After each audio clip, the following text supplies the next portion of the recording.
अजितदादांच्या चौकशी संदर्भात पाठपुरावा करतील अमित शहा, असं देखील रोहित पवारांनी सांगितलं. अमित शहाकडे पाठपुरावा 12 अंतर्गत चौकशी करतील का वाटतं? कधी चौकशी करणार हो? 4 महिने झाले त्या खराताची चौकशी करताना रोज टीव्हीवर आम्ही बघतोय, पण सीआयडीची सीबीआयची चौकशीचा एकही रिपोर्ट अजूनपर्यंत अजितदादांचा समोर आला नाही.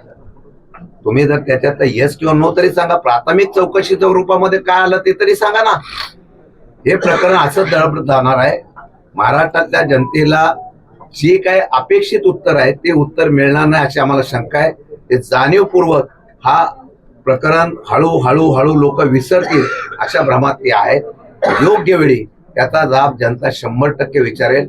आजही माझा आता आपल्या माध्यमातून या ठिकाणी या सरकारकडून अपेक्षा आहे की आता प्राथमिक स्वरूपामध्ये सीआयडी चौकशीमध्ये काय निष्पन्न झालं, आपण कोणाकोणाला बोलवलं, जे वैमानिक या ठिकाणी हजर नव्हते त्यांनी का हजर राहिले नाही त्याचं कारण स्पष्ट केलं का, VSRच्या मालकाच्या बाबतीमध्ये चौकशी झाली, पुढे त्याला बोलवलं गेलं का, सीबीआय चौकशीचे सर्व पक्षांनी विशेषतः सुनेत्रा वहिनींनी आणि त्यांच्या कुटुंबाने सुद्धा मागणी केलेली आहे.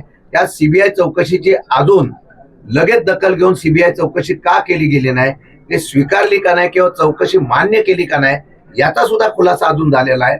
मला वाटतं डालमे कुछ काला आहे. अत्याचार वाढत आहे, महिलांवरचे अत्याचार वाढत आहे. आंदोलन सुरू आहे, पुणे प्रकरण असतील या इतर प्रकरण देखील बाहेर पडतात. हे असं आहे की मागे सुद्धा सभागृहामध्ये या शक्ती बिलाच्या बाबतीमध्ये आम्ही चर्चा केली होती. आम्ही त्या कमिटीत होतो त्यावेळेला परवाच्या दिवशी एक बिल मंजूर झालं होतं. त्यामध्ये सांगितलं केंद्राच्या बिलामध्ये काही सुधारणा करायच्या आणि ते बिल मंजूर करून केंद्राकडे पाठवलेलं आहे.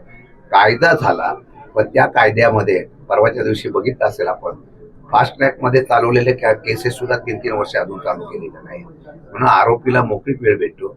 हे एक उदाहरण नाही, 3 उदाहरणं अशी आहेत. एक साताराला सासवडेला झालेली घटना तशीच आहे, नसरापूरला झालेली घटना तीच आहे.